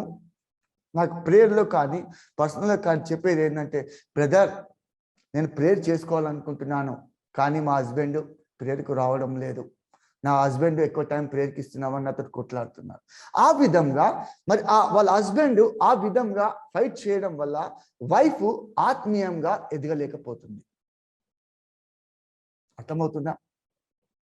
మన కామెంట్లో కూడా ఒక లైవ్లో ఒక పాప ఏడుస్తుంది. అన్న నేను ఎంతో ఆత్మీయంగా ఎదగాలనుకుంటున్నా, నేను ఎప్పుడైతే బైబిల్ పడతానో వాళ్ళ హస్బెండ్కు ఇష్టం వచ్చినట్టు తిడతాడు. నీకేం పని లేదా, ఊకే బైబుల్ ప్రేయర్ ఇదే నాని లైఫ్ అని తిడతాడు. పాపం మనం ఆత్మీయంగా ఎదగాలనుకుంటున్నది, హస్బెండ్ నుంచి ఆటంకాలు రాగానే ఆమె ఏమైపోతుంది, డౌన్ అయిపోతుంది. ఎప్పుడైతే ఐక్యత ఉంటుందో కుటుంబంలో నువ్వు ఆత్మీయంగా ఎదగడానికి అవకాశం ఉంటుంది. నీ సావాసంలోను, నీ ఫ్రెండ్స్లోను, నీ రిలేషన్షిప్లోను ఐక్యత అనేటువంటిది ఉండాలి. అప్పుడు దేవుడు ఆత్మీయంగా ఎదగడానికి అవకాశం ఉంటుంది. ఇప్పుడు చూడండి, మేము ఈ మెసేజ్ ప్రిపేర్ అవుతున్నప్పుడు 3-4 days నుంచి ప్రియా నేను ఇద్దరం కూడా డైలీ షేర్ చేసుకున్నాం. ఇది ఇట్లా దీనికి ఈ స్టోరీ చెప్పాలి, దీనికి ఈ స్టోరీ చెప్పాలని ఇద్దరం యూనిట్ అయిపోయి ఈ మెసేజ్ మేము ప్రిపేర్ చేస్తాం. అంటే ఇక్కడ ఐక్యత ఉంది కాబట్టి ఈ వాక్యం మేము చెప్పగలుగుతున్నాం. కొన్ని కుటుంబాలు ఏ విధంగా ఉన్నాయంటే, చాలా మంది లైవ్ లో రావాలని ఇష్టపడుతున్నారు కానీ వాళ్ళ హస్బెండ్ అన్నా నేను లైవ్లో వస్తే మా హస్బెండ్ తిడతాడన్నా, కొడతాడన్నా, తంతాడంట అని కూడా చెప్పారు. మాకేమో రావాలని ఉంటుందన్నా, మీ ప్రవచనాలు మీ వాక్యం వినాలని మాకు ఎంతో ఆశ ఉంటుందన్నా, మేము రావాలనుకుంటామన్నా, కానీ ఏం చేస్తామన్నా ఇంట్లో ప్రాబ్లమ్స్. మా అత్త ఇట్లా అంటది, మా మామ ఇట్లా అంటాడు, మా హస్బెండ్ ఈ విధంగా అంటాడు. నా ప్రియ దేవుని బిడ్డలారా, మీ కుటుంబంలో ఐక్యత ఉండాలి, యూనిటీ ఉండాలి. అప్పుడే నువ్వు ఆత్మీయంగా ఎదగలుగుతావు. మీ కుటుంబంలో డిస్టర్బెన్స్ ఉన్నట్లయితే ఖచ్చితంగా నువ్వు ఆత్మీయంగా ఎదగలేవు. కాబట్టి నీకు ఎక్కడైతే ప్రాబ్లం ఉందో, ఎక్కడైతే డిస్టర్బెన్స్ ఉందో ఫస్ట్ దాన్ని సాల్వ్ చేసుకో. ఫస్ట్ కుటుంబంలో ఐక్యత ఉండాలి. కొన్ని ఫ్యామిలీలో అయితే ఎట్లుంటాయంటే ఒక్కొక్కరు ఒక్కొక్క మెంటాలిటీ ఉంటుంది. అటువంటి సందర్భంలో దేవుడు ఆత్మీయంగా ఎదగడానికి అవకాశం ఉండదు. ఐక్యత అనేటువంటిది ప్రేమ కూడా చాలా ఇంపార్టెంట్. నువ్వెన్ని ప్రవచనాలు చెప్పినా, ఎన్ని అద్భుతాలు చేసినా ప్రేమ లేకపోతే వ్యర్థమని దేవుని వాక్యం చెల్లిస్తుంది. కాబట్టి నువ్వెంత ప్రవచనాలు చెప్పినా, ఎంత వాక్యం ఎంత చక్కగా చెప్పినా నీలో ప్రేమ లేకపోతే వ్యర్థం. కాబట్టి నా ప్రియ దేవుని బిడ్డలారా, మీ కుటుంబంలో ఐక్యతను మెయింటైన్ చేయండి, యూనిటీగా ఉండండి. అప్పుడు మీ కుటుంబం అంతా కూడా ఆత్మీయంగా బలపడడానికి అవకాశం ఉంటుంది. కొంతమంది ఏం చేస్తారు, ఊకే బైబిల్ చదువుతున్నా, వంట చేయవా, ఏం పని లేదా అని తిడుతుంటారు. వాళ్ళు నాకు ఫోన్ చేసి చెప్తారు. నా ఎంకరేజ్ లాస్ట్ టైం నాకు నిన్న శ్రవణ్ ఫోన్ చేసి చెప్తుండు, అన్నా సబితక్క ఫుల్ టంగ్స్లో మాట్లాడుతుంది, 1/2 hour నుంచి మొత్తం ఇట్లా స్పిరిట్ పొందుకున్నట్టు. I feel very happy. నేను కూడా చెప్పిన, అన్నా అక్కని డిస్టర్బ్ చేయకు, ఇంకా కంటిన్యూగా ప్రేర్ చేపియు అని చెప్పిన. అంటే సవిన లేదు, నేను ఖచ్చితంగా ఎంకరేజ్ చేస్తానా అని చెప్పింది. వారి కుటుంబంలో యూనిటీ ఉంది కాబట్టి అక్కడ పరిశుద్ధాత్మ నింపుదల జరుగుతుంది, దేవుని కార్యాలు అక్కడ జరుగుతాయి. మరి దేవుని కార్యాలు మీ కుటుంబంలో జరగడం లేదు అంటే మీ కుటుంబంలో ఐక్యత లేదు, ప్రేమ లేదు. అది ఫస్ట్ ఈరోజు ఇంక్లూడింగ్ నేను కూడా ఇవన్నిటికి కూడా మనం ఓవర్కమ్ కావాలి. అప్పుడు మనం ఆత్మీయంగా ఎదగడానికి అవకాశం ఉంటుంది. చూద్దాం కీర్తనలు 133 చాప్టర్ 1st verse. సహోదరులు ఐక్యత కలిగి నివసించుట ఎంత మేలు, ఎంత మనోహరము. సహోదరులు ఏ విధంగా ఉన్నంట, ఐక్యత కలిగి నివసించుట ఎంతో మేలు. అన్నదమ్ముల మధ్యలో, అక్క చెల్లెల మధ్యలో, కుటుంబంలో ఎన్నో డిస్టర్బెన్స్ ఉన్నట్లయితే నువ్వు ఆత్మీయంగా ఎదగలేవు. ఎవరో ఒకరు తగ్గించుకొని ప్రేమగా మాట్లాడుకుంటే ఆ ప్రాబ్లం సాల్వ్ అయిపోతుంది, నువ్వు ఆత్మీయంగా ఎదగడానికి అవకాశం ఉంటుంది. నువ్వు అదే మనసులో పెట్టుకొని దాన్నే టార్గెట్ చేసుకుంటూ పోతున్నట్లయితే నువ్వు ఖచ్చితంగా ఆత్మీయంగా ఎదగలేవు. నువ్వు ఆత్మీయంగా ఎదగాలంటే ఏం చేయాలి, అందరినీ కలుపుకో, అందరినీ ఏకం చేయు, అందరితో ప్రేమగా మాట్లాడు. ఏదైనా ప్రాబ్లం వస్తే దానికి సొల్యూషన్ ఇవ్వు, కానీ డీవియేషన్ చేయకు. అటువంటి చేయకుండా ఉన్నట్లయితే ఖచ్చితంగా నువ్వు ఆత్మీయంగా ఎదగడానికి అవకాశం ఉంటుంది. తర్వాత John 15th chapter 12th verse. నేను మిమ్మును ప్రేమించిన ప్రకారము మీరు ఒకరినొకడు ప్రేమించవలంటే నా ఆజ్ఞ. ఏమంటున్నాడు, దేవుడు మనల్ని ప్రేమించింది కాబట్టి మనము కూడా అందరినీ ప్రేమించాలి. ఇదే దేవుని ఆజ్ఞ. కొందరు ఏం చేస్తారు, నేను వాళ్ళని చూస్తే నేను మాట్లాడా, వాళ్ళతో నేను ప్రేమగా ఉండా. దేవుడే అందరినీ క్షమించిండు, దేవుడే అందరితో ప్రేమగా మాట్లాడిండు. నువ్వెంత? దేవుడు క్లియర్గా చెప్తున్నాడు, అందరితో ప్రేమతో మాట్లాడు, అందరితో కలుపుగొలుతనంతో ఉండు. అప్పుడు దేవుని కార్యాలు నీ జీవితంలో జరుగుతుంది. నేను వాళ్ళు వస్తే మాట్లాడా, వీళ్ళు వస్తే నేను రాను, వీళ్ళతో ఆ విధంగా ఉంటే నీలో ప్రేమ లేదని అర్థం. ఎదుటి వాళ్ళు ఏ విధంగానే ఉండాలి, మనకు సంబంధం లేదు. మనం దేవునిలో ఉన్నామంటే మనము దేవుని ప్రేమను వారికి రిఫ్లెక్షన్ చూపెట్టాలి, వారికి చూపెట్టాలి. వాళ్ళు వస్తే నేను రాను, వాళ్ళు వస్తే నేను ఈ మీటింగ్కి రాను, నేను ఇటుపోతే వాళ్ళు వీళ్ళు, ఆ విధంగా నువ్వు కండిషన్ పెడుతున్నావు అంటే దేవుని ప్రేమ నీలో లేదు. దేవుని ప్రేమ ఉందంటే శత్రువులను కూడా ప్రేమించే గుణం నీలో ఉండాలి. వారు తిట్టినా దూషించినా నేను నిన్ను ప్రేమిస్తున్నాను అని నీ నుంచి రావాలి. అప్పుడు నువ్వు ఆత్మీయంగా ఎదగడానికి అవకాశం ఉంటుంది. I encourage you everyone. ఈరోజు నీ కుటుంబంలో ఏదైనా కలహాలు ఉన్నాయా, ఇబ్బందులు ఉన్నాయా, ఐక్యత లేదా, డిస్టర్బెన్స్ ఉందా, మిస్అండర్స్టాండింగ్స్ ఉన్నాయా, ఈరోజు దేవుడు సూటిగా మీకు చెప్తున్నాడు, ఏది ఉన్నా కూర్చొని మాట్లాడుకొని, ప్రేమగా మాట్లాడుకొని, క్లోజ్ చేసుకొని, ఐక్యతగా ఉండి దేవునికి ప్రార్థించండి. మీ కుటుంబంలో దేవుని కార్యాలు ఖచ్చితంగా జరుగుతాయి. ఓకే. తర్వాత 6th one, sulking when problems arise. సమస్యలు తలెత్తినప్పుడు ఉక్కిరి బిక్కిరి అవుతాం మనం కదా. మనకి ఏదైనా సమస్య వచ్చిందంటే ఏం చేస్తామండి? టెన్షన్ వస్తుంది. టెన్షన్ వచ్చి ఏమో ఆగమైపోతామంటారు కదా, ఆ విధంగా మన పరిస్థితి ఉంటుంది. సమస్య వచ్చినప్పుడు నువ్వే విధంగా ఉండాలంటే దేవుని తట్టు తిరిగే విధంగా ఉండాలి. సమస్యను చూసి భయపడకుండా సమస్యను పరిష్కరించే దేవుడు నాకున్నాడు అని దేవుని తట్టు తిరిగితే దేవుని కార్యం మీద జరుగుతుంది. ఆ సమస్యకు సమాధానం నీకు దొరుకుతుంది. ఇక సమస్య రాగానే మనం ఏం చేస్తాము? మనకు మంచి అలవాటు ఉంటుంది కదా, ఏదైనా చిన్న సమస్య రాగానే 10 మందికి చెప్తాం. అక్క నాకు ఇట్లయింది, చెల్ల ఇట్లయింది, బావ ఇట్లయింది, అన్న ఇట్లయింది, తమ్ముడా ఇట్లయింది. 10 మందికి చెప్పి దాన్ని ఇంకా స్ప్రెడ్ చేసి నీ మైండ్ని డిస్టర్బ్ చేసుకుంటున్నావు. వారందరికీ చెప్పే బదులు దేవునికి ప్రార్థన చేయు, నీ సమస్యకు పరిష్కారం జరుగుతుంది. కానీ మనం చేసే పని ఏంది? ఏదైనా రాని, ఏదైనా సమస్య వచ్చిండు, భర్త తాగుతున్నాడు అనుకో ఎగ్జాంపుల్, ఏం చేస్తావు? 10 మందికి చెప్తావు, నా భర్త తాగుతున్నాడు, నా భర్త కొడుతున్నాడు. 10 మందికి చెప్తే వాళ్ళు ఇంకా కొన్ని రాళ్ళు నీ మీద వేస్తారు, నీ భర్త మీద. అదే ప్రార్థన చేయి, కన్నీటితో ప్రార్థన చేయి, ఫాస్టింగ్ ప్రేయర్ చేయి నీ భర్త గురించి. దేవా నా భర్తను మార్చు, తాగుతున్నాడు, నువ్వు తప్ప నాకు వేరే ఆధారం లేదు, నేను ఈ సమస్య బాధపడుతున్నాను అని ప్రార్థన చేయు, దేవుడు నీ భర్తను మారుస్తాడు. సమస్య రాగానే, సమస్య అంటే ఏదైనా ఉండవచ్చు, కుటుంబ సమస్యలు, ఆర్థిక సమస్యలు, హెల్త్ ఇష్యూస్, ఏదైనా సమస్య ఉండని. సమస్య వచ్చినప్పుడు నువ్వు ఏమైపోతున్నావు అంటే టెన్షన్, ఉక్కిరి బిక్కిరి అయిపోతున్నావు. ఆ విధంగా కావద్దని చెప్తున్నాడు దేవుడు. దేవుని తట్టు తిరుగు, ఆ సమస్య ఏందో దేవునికి చెప్పుడు, ఆ సమస్యను పరిష్కరించే గొప్ప దేవుడు మనతో ఉన్నాడు. ఓకే, చూద్దాం. ద్వితీయోపదేశ కాండము 31వ అధ్యాయం 6వ వచనం. భయపడకుడి, వారిని చూచి దిగులు పడకుడి, నీతో కూడా వచ్చువాడు నీ దేవుడైన యెహోవాయే, ఆయన నిన్ను విడువడు, నిన్నెడబాయడు. భయపడకుడి, వారిని చూచి దిగులు పడకుడి, నీతో కూడా వచ్చువాడు నీ దేవుడైన యెహోవాయే, ఆయన నిన్ను విడవడు, నిన్ను ఎడబాయడు. అంటే ఏమని వాక్యం చదివిస్తుంది ఇక్కడ? ఏ విషయంలో దిగులు పడకో, ఏ సమస్య వచ్చినా బాధపడకో. డాక్టర్లు చెప్పారా చనిపోతావు అని చెప్పారా? ఈ వ్యాధి తగ్గదు అని చెప్పారా? నీకు పిల్లలు పుట్టారని చెప్పారా? నీకు ఫైనాన్షియల్ ప్రాబ్లం నీకు అలాగే ఉంటుందని చెప్పారా? ఈ క్యాన్సర్ పోదు అని చెప్పారా? ఈ గడ్డలు కదగాయి అని చెప్పారా? ఈ సమస్యలన్నీ దేవునికి చెప్పు, నీ జీవితంలో అద్భుతం జరుగుతుంది. ఏం వాక్యం ఎంత క్లియర్ చెప్తుంది? దిగులు పడకు, నేను నీకు తోడుగా ఉన్నాను అని వాక్యం చదివిస్తుంది కదా. భయపడకుడి, వాని చూచి దిగులు పడకుడి. దిగులు పడక, ఏదైనా చూచి, నీ సమస్యను చూచి నువ్వు దిగులు పడకు. నీతో కూడా వచ్చు వాడు నీ దేవుడైన యెహోవాయే, ఆయన నిన్ను విడవడు, ఎడబాయడు. అంటే ఎంత గొప్ప దేవుడు.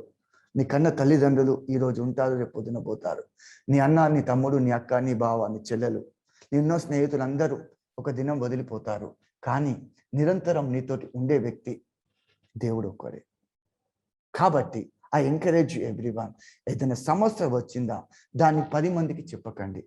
ఓకే, ప్రేయర్ చేపించుకోండి, ఒక పాస్టర్ తోటో ఆ విధంగా చేపించుకోండి, అందులో తప్పు లేదు.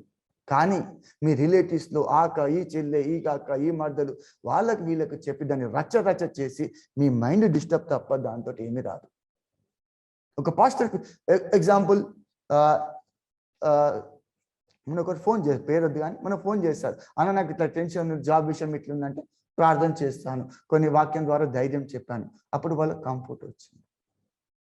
ఈలోక రీత్యా ఫ్రెండ్స్కు నీ ప్రాబ్లమ్స్ ఎప్పుడు చెప్పకు, అది ఇంకా ఎక్కువ అవుతుంది కానీ తక్కువ కాదు. చాలా మంది అంటారు సమస్యని ఇతరులకు చెప్పుకుంటే హృదయం తేలిక అవుతుంది. హృదయం తేలిక అవుతుంది కానీ అది రచ్చ అవుతుంది. అదే దేవునికి చెప్పు, దేవుడు కార్యం చేస్తాడు నీ జీవితంలో. కీర్తనలు 147వ అధ్యాయం 3వ వచనం. గుండె చెదిరిన వారిని ఆయన బాగు చేయువాడు, వారి గాయములు కట్టువాడు. ఇక్కడ చూడండి, గుండె చెదిరిన వారిని ఆయన బాగు చేయవాడు, వారి గాయములను కట్టువాడు. నువ్వు కలత చెందావా? ఓకే, కలత చెందావా? ఏదైనా విషయంలో చాలా బాధతో ఉన్నావా, వేదనతో ఉన్నావా, నీ గాయములు ఉన్నాయా? వాటన్నిటిని కట్టువాడు, స్వస్థపరిచే దేవుడు మన దేవుడు అని వాక్యం చదివిస్తుంది. దీనికి సంబంధించి ఒక ఎగ్జాంపుల్ చెప్తానండి. అహజ్యా కింగ్ అహజ్యా కింగ్. బైబుల్ వర్స్ తీసుకున్నట్లయితే 2 Kings 1st chapter 1 to 17 verse తీసుకున్నట్లయితే దీనికి సంబంధించిన స్టోరీకి సంబంధించిన ఇన్ఫర్మేషన్ మీకు దొరుకుతుంది. అహజ్యా కింగ్ ఇతడు ఏమైందంటే ఇతడు ఒక రాజు. ఇతడు మేడ గది కిటికీల నుంచి పడి కింద పడిపోతాడు. అనారోగ్యత వస్తుంది అతనికి. అనారోగ్యత వచ్చినప్పుడు ఈ కింగ్ ఏం చేస్తాడంటే, నా ఆరోగ్య పరిస్థితి ఏంది, నా రాజ్యం పరిస్థితి ఏ విధంగా ఉంటుంది తెలుసుకోవడానికి దూతలను బయలుదేవతల దగ్గరికి పంపుతాడు. పంపి ఆ కింగ్ పరిస్థితి ఏంది, ఆయన మంచిగా అవుతాడా లేదా, ఆయన రాజ్యం పరిస్థితి ఏ విధంగా ఉంది తెలుసుకోవడానికి అహజ్యా కింగ్ బయలుదేవతల దగ్గరికి దూతలను పంపుతాడు. ఆ విధంగా పంపగానే దేవునికి చాలా కోపం వస్తుంది. ఎందుకంటే దేవుడు ఇతన్ని రాజుగా చేస్తే ఏం చేసిండు, దేవునికి ప్రార్థన చేయక ఏం చేసిండు, బయలుదేవతల దగ్గరికి పంపించి నా పరిస్థితి ఏంది, నేను మంచిగా అవుతానా లేదా అని అడిగేసరికి దేవుని ఉగ్రత వస్తుంది. ఉగ్రత వచ్చి దేవుడు ఏలియా ద్వారా చెప్తాడు. ఏమని చెప్తాడు, అతడు ఏదైతే పండుకున్న మంచంలోనే చనిపోతాడని చెప్తాడు. అదే విధంగా జరిగింది. ఎందుకు జరిగింది ఈ విధంగా?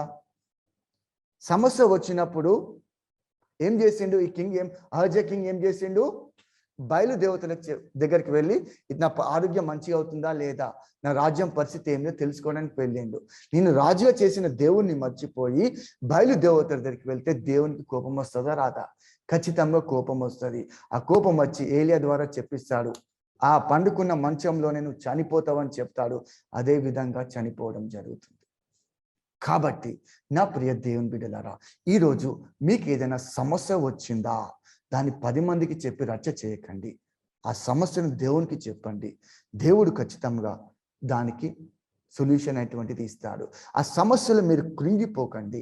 సమస్యను చూసి కృంగిపోకండి. సమస్యను మీరు హైలైట్ చేయకండి. ఆ సమస్యను సొల్యూషన్ ఇచ్చే దేవుణ్ణి హైలైట్ చేయండి. అప్పుడు మీ జీవితంలో కార్యం జరుగుతుంది. నువ్వు ఆత్మీయంగా ఎందుకు ఎదుగుతలేవు అంటే సమస్యను చూసి భయపడుతున్నావు, సమస్యను హైలైట్ చేస్తున్నావు. అందువల్ల నువ్వు ఆత్మీయంగా ఎదగలేకపోతున్నావు. ఓకే,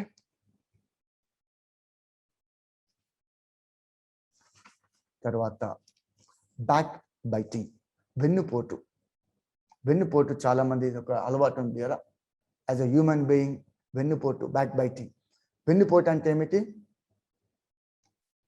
వెనుకకెళ్ళి పొడవడం కదా. వాక్యానుసారంగా తీసుకున్నట్లయితే చాలా మంది ముంగట ఒకటి మాట్లాడతారు, ఇంకొకటి మాట్లాడతారు.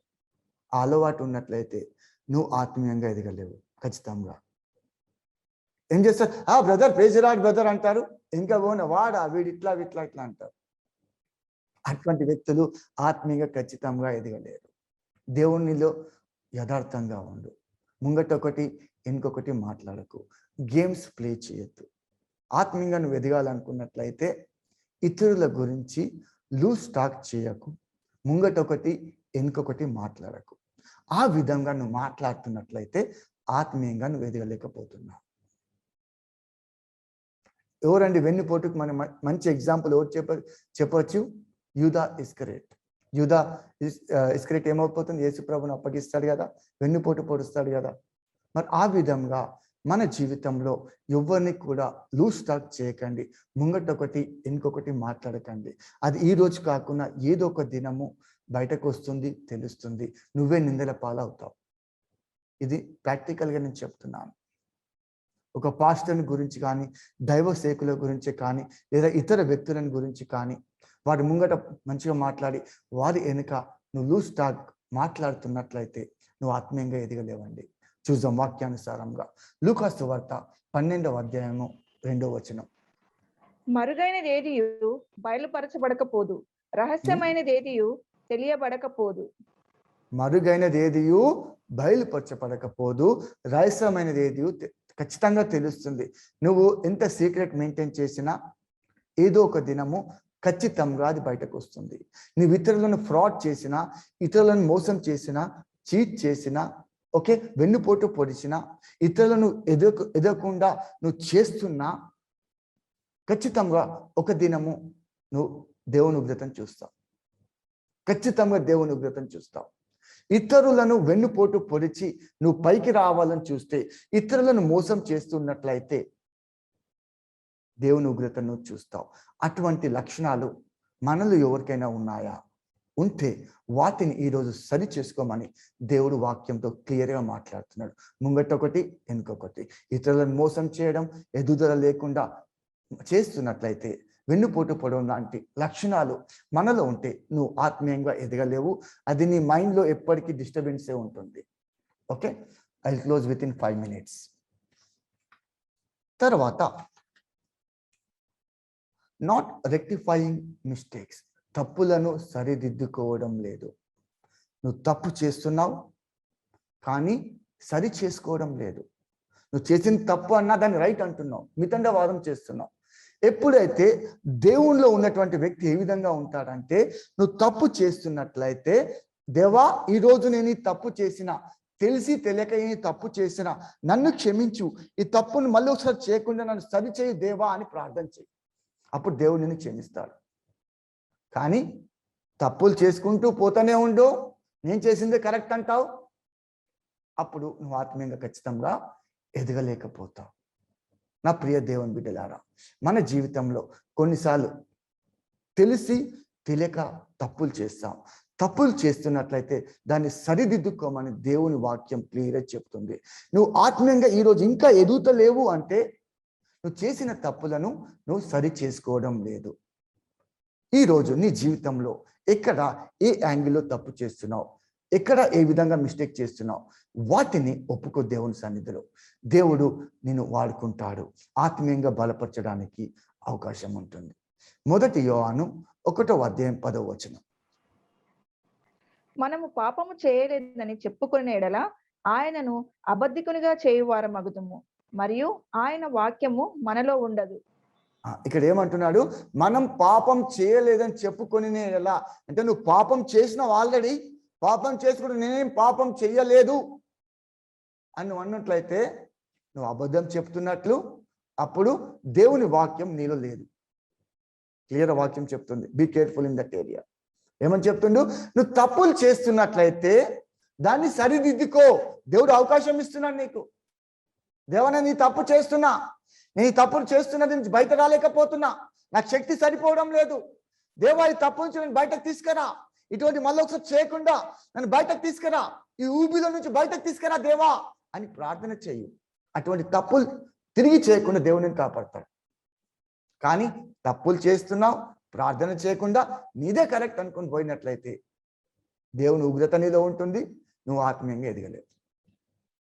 ఓకే, చూద్దాం దీనికి సంబంధించి. సిద్కియా king, 2 Chronicles 36 chapter 11 to 17 verse తీసుకున్నట్లయితే, సిద్కియా కింగ్, ఇతడు కింగ్ అండి. ఈ సిద్కియా కింగ్ నెబుకద్నెజరు రాజుగా నియమిస్తాడు సిద్కియాని కింగ్గా. ఈ సిద్కియా రాజుగా నియమించిన తర్వాత ఏం చేస్తాడండి? దేవునికి అన్ని వ్యతిరేకమైన కార్యకలాపాలు చేస్తాడు, ప్రవక్తలను చంపిస్తాడు, దేవుని వాక్యంను దూషిస్తాడు, విగ్రహారాధనను ఎంకరేజ్ చేస్తాడు. ఈ విధంగా చేయడం వల్ల దేవునికి కోపం వచ్చి ఇర్మియా ప్రవక్త ద్వారా చెప్పిస్తాడు సిద్కియాకు, నువ్వు చేసిన తప్పులను సరిదిద్దుకోమని ఇర్మియా ప్రవక్త ద్వారా సిద్కియా రాజుకు చెప్తాడు. సిద్కియా రాజు దీన్ని సరిదిద్దుకోలేకపోతాడు, సరి చేసుకోలేడు.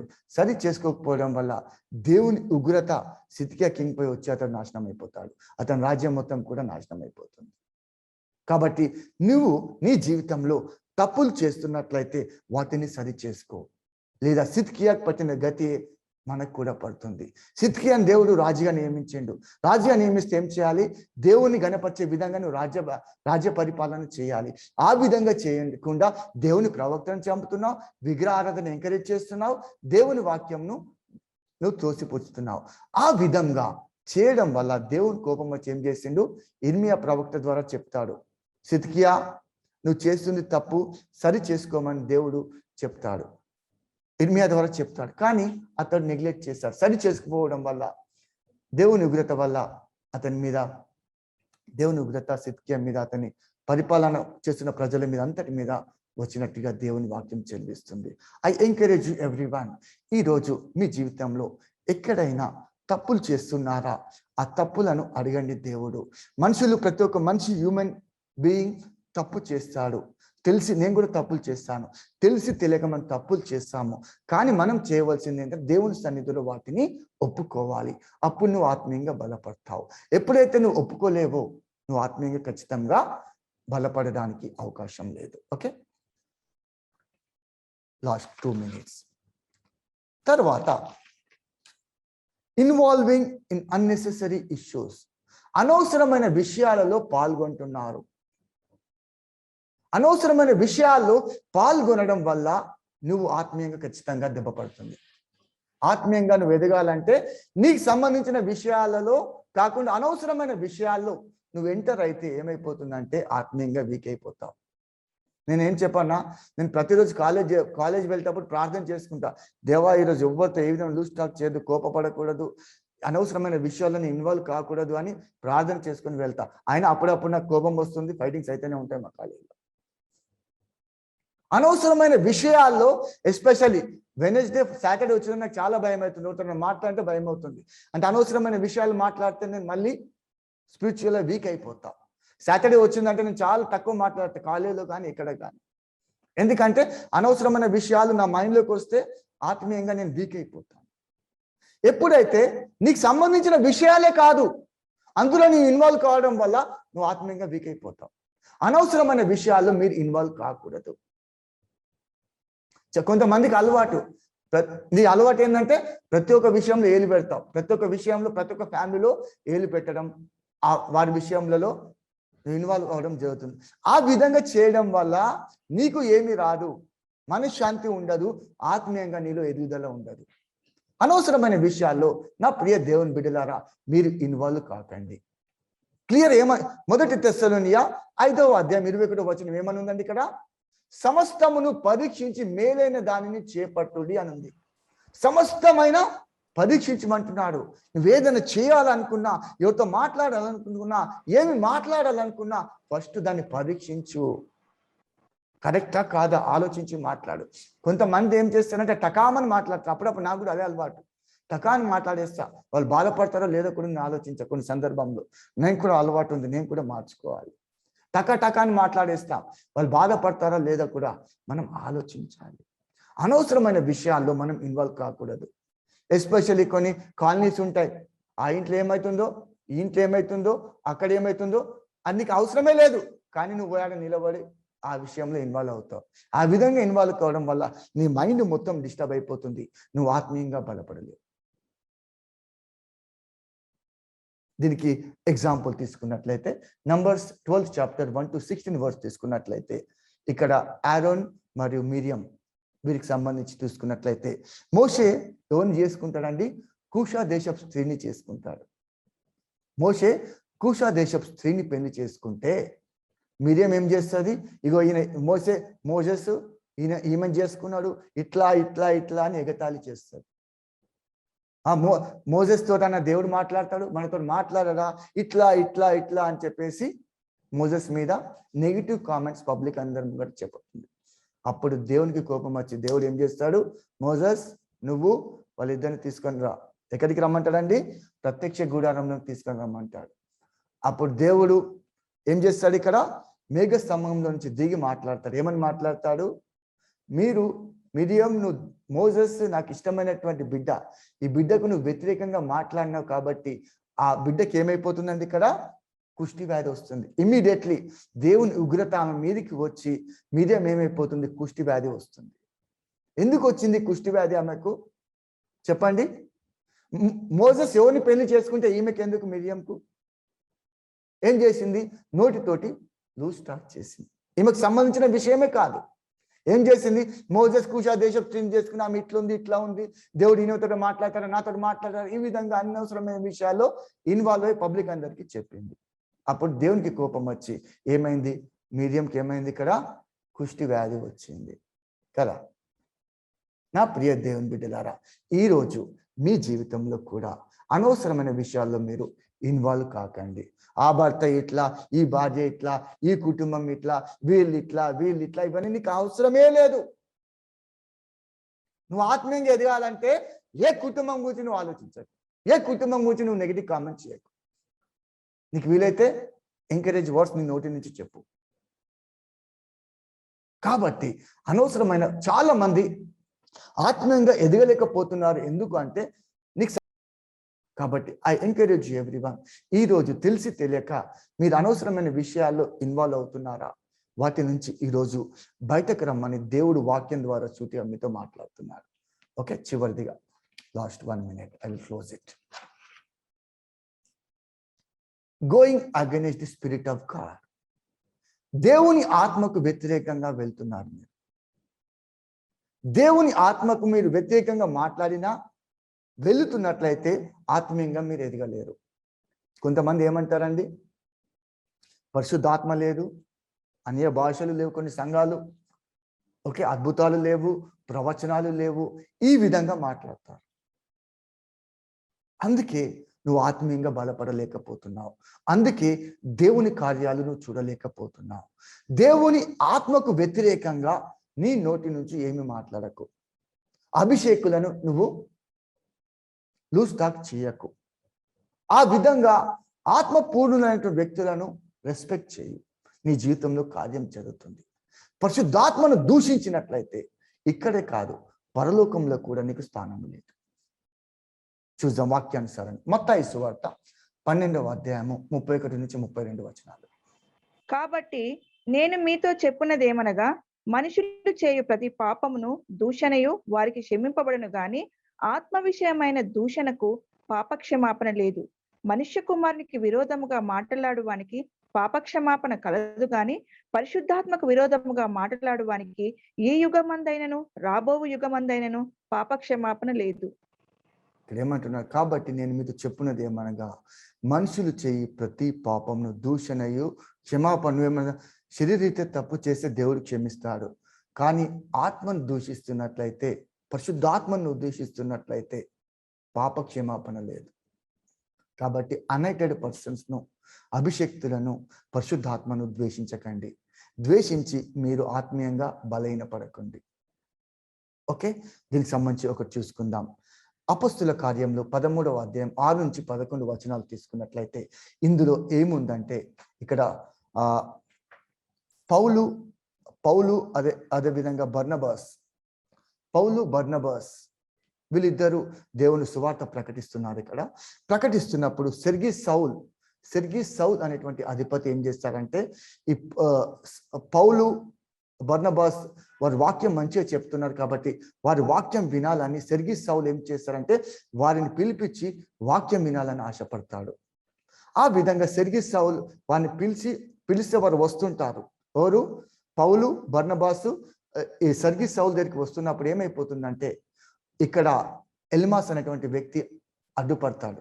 ఇతడు ఎవరంటే గారెలు చేసేటువంటి వ్యక్తి. ఈ వ్యక్తి ఏం చేస్తారంటే అడ్డుపడతాడు. అడ్డుపడగానే పౌలుకు కోపం. పౌలు పరిశుద్ధాత్మతో నిండిన వ్యక్తి అయిపోయి ఏమైపోతాడు, ఇక్కడ ప్రార్థన చేసి ఇమ్మీడియట్లీ అతను ప్రార్థన చేయగానే ఎల్మాస్ గుడ్డివాడైపోతాడు. ఎందుకు గుడ్డివాడైండు? పరిశుద్ధాత్మకు వ్యతిరేకంగా పరిశుద్ధాత్మను ఆటంకపరిచిండు. కాబట్టి మీ జీవితంలో కూడా పరిశుద్ధాత్మ క్రియలను ఆటంకపరచకండి. మళ్ళొకసారి చెప్తాను. ఎల్మాస్ అపొస్తలుల కార్యంలో 13వ అధ్యాయం 6 నుంచి 11 వచనాలు తీసుకున్నట్లయితే పౌలు బర్నబాస్ ఇద్దరు వ్యక్తులు ఉన్నారు. ఇక్కడ సెర్గీ సౌల్ అనేటువంటి అధిపతి పౌలు బర్నబాస్ వాక్యం మంచిగా చెప్తున్నారు, వారి వాక్యం వినాలని ఒక వ్యక్తిని పంపించి వాళ్ళని రమ్మని చెప్తే వాళ్ళు వస్తుంటారు. ఎవరు? పౌలు బర్నబాస్ సెర్గీ సౌల్ దగ్గరికి వస్తుంటారు. వస్తున్నప్పుడు ఈ ఎల్మాస్ అనేటువంటి వ్యక్తి అడ్డుపడతాడు. మీరు వెళ్ళదు అక్కడికి అది అని చెప్పగానే పౌలుకు కోపం వస్తుంది. కోపం రాగానే ఏమైపోతాడు? పౌలు పరిశుద్ధాత్మతో నింపబడగానే ఆ ఎల్మాస్ అనేటువంటి వ్యక్తి కళ్ళు కనిపించవు, గుడ్డివాడైపోతాడు. ఎందుకు గుడ్డివాడైందంటే పరిశుద్ధాత్మ కార్యంను ఆటంకపరిచిండు ఎల్మాస్, కాబట్టి అతడు గుడ్డివాడయ్యిండు. కాబట్టి మన జీవితంలో కూడా పరిశుద్ధాత్మ కార్యాలను ఆపకండి, పరిశుద్ధాత్మ వ్యక్తులను దూషించకండి, పరిశుద్ధాత్మను రెస్పెక్ట్ చేయండి, హానర్ చేయండి. అప్పుడు మీ జీవితంలో కార్యం చేస్తాడు. లేదా పరిశుద్ధాత్మను మేము ఈ విధంగా ఉంటాము, పరిశుద్ధాత్మను దూషిస్తాము, ఆ వ్యక్తిని ఆ పాస్టర్ని దూషిస్తాం, వీళ్ళని దూషిస్తామంటే ఎల్మాస్కు పట్టిన గతే మీకు కూడా పట్టడానికి అవకాశం ఉంటుంది. కాబట్టి నా ప్రియ దేవుని బిడ్డలారా, ఐ ఎంకరేజ్ యూ ఎవ్రీవన్. ఇవన్నీ కూడా నేను నా ప్రాక్టికల్గా నా అనుభవంతో నేను తయారు చేసినటువంటివి.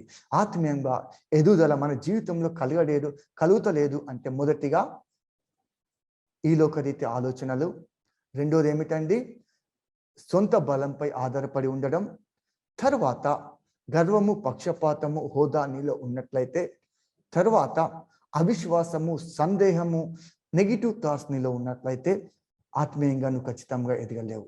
తర్వాత తీసుకున్నట్లయితే ఐక్యత లేకపోవడం, కుటుంబంలో బయట ఐక్యత లేకపోవడం, ప్రేమ అనేటువంటిది నీలో లేకపోయినట్లయితే ఆత్మీయంగా నువ్వు ఎదగలేవు. అదేవిధంగా సమస్యలు తలెత్తినప్పుడు నువ్వు దేవుని తట్టు తిరగకుండా ఉక్కిరి బిక్కిరి అవుతున్నప్పుడు ఆత్మీయంగా నువ్వు బలపడలేవు.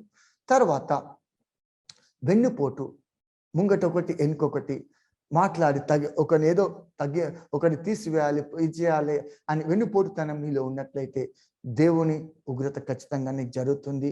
ఆత్మీయంగా నువ్వు ఎదగలేవు. ఈరోజు నీకు 10 కార్లు ఉండొచ్చు, 10 కాలేజీలు ఉండొచ్చు. దేవుడు ఖచ్చితంగా ఒక దినం తీసి పడేస్తాడు. ఇది జరగబోయేది నేను చెప్తున్నాను. తర్వాత తప్పులను సరిదిద్దుకోవడం లేదు. నువ్వు తప్పు చేస్తున్నావు కానీ దాన్ని సరిదిద్దుకోవడం లేదు. ఆ విధంగా చేయడం వల్ల ఆత్మీయంగా నువ్వు బలపడలేకపోతున్నావు. తర్వాత అనవసరమైన విషయాల్లో పాల్గొంటున్నావు. నీకు సంబంధించిన విషయం కాకుండా నువ్వు వాటిలో ఇన్వాల్వ్ అవి ఆత్మీయంగా నువ్వు బలైన పడిపోతున్నావు. తర్వాత going against the spirit of God, దేవుని ఆత్మకు నువ్వు వ్యతిరేకంగా వెళ్తున్నట్లయితే దేవుని కార్యాలను నువ్వు చూడలేవు, ఆత్మీయంగా నువ్వు బలపడలేవు. ఓకే, చివరిదిగా నువ్వు ఆత్మీయంగా బలపడాలి అంటే నీకు కావాల్సినటువంటి ఆయుధాలు ఏమిటంటే truth, righteousness, faith, word of God, submission, salvation, redness, fellowship. ఇవన్నీ నీలో ఉన్నట్లయితే నువ్వు